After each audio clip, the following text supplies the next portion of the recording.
নমস্কার বন্ধুরা, আজকে তোমাদের শেয়ার করব নিরামিষ আলুর দম রেসিপি। রেসিপিটা শেষ পর্যন্ত দেখার জন্য অনুরোধ রইল। এখানে আমি কিছুটা আলু একটু বড় সাইজের করে কেটে নিয়েছি।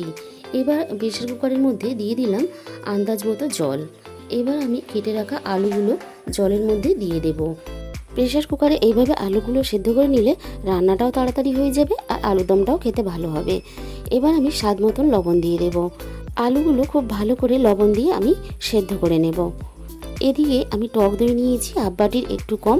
টক দইয়ের মধ্যে আমি প্রথমে দিয়ে দিলাম 1 চামচ হলুদ গুঁড়ো, দিয়ে দিলাম 1 চামচ ঝাল লঙ্কার গুঁড়ো, আর দিয়ে দেবো 1 চামচ কাশ্মীরি লঙ্কার গুঁড়ো কালারের জন্য।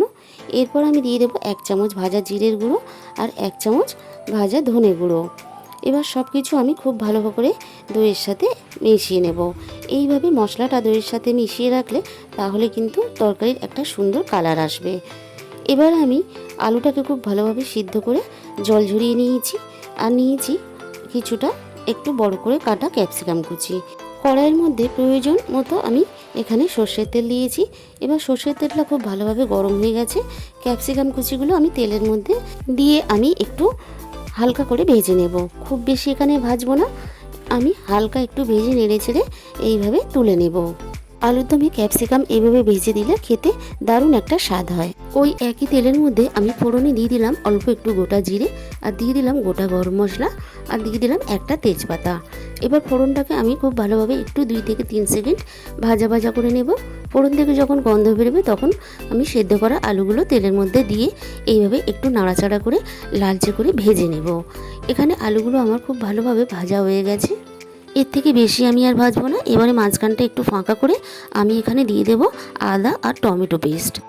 এবার আলুর সাথে খুব ভালোভাবে আদা আর টমেটো পেস্টটা দিয়ে নাড়াচাড়া করে ভেজে নেব যতক্ষণ না পর্যন্ত কাঁচা গন্ধটা চলে যায়। আমার খুব ভালোভাবে ভাজা হয়ে গেছে। এরপর যে মশলাটা আমি বানিয়ে রেখেছিলাম টক দই দিয়ে, সেটা আমি এখানে পুরোটা দিয়ে দিলাম।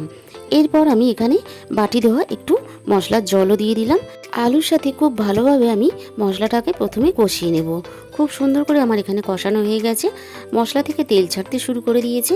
এরপর আমি এখানে দিয়ে দিলাম পরিমাণ মতো জল। এখানে আমি একটু জলের পরিমাণটা বেশি দিলাম, যেহেতু সেদ্ধ করা আলুর দমটা নামানোর পরে ঠান্ডা হয়ে গেলে অনেকটাই ঝোলটা গাঢ় হয়ে যাবে। তারপর আমি এখানে দিয়ে দিলাম স্বাদ মতো লবণ, আর দিয়ে দিলাম স্বাদ মতো চিনি দিলে স্বাদটা খুব ভালো হয়। চেরা কাঁচা লঙ্কা দিয়ে আমি এবার ঝোলটা ফুটতে দেবো। আরও একটা মশলা বানিয়ে নেব। তার জন্য আমি দিয়ে দিলাম এখানে 1 চামচ বড় চামচের 4 মগজ দানা আর 1 চামচ পোস্ত, আর পরিমাণ মতন জল দিয়ে আমি খুব ভালোভাবে পেস্ট করে আলুর দমের মধ্যে দিয়ে দিলাম।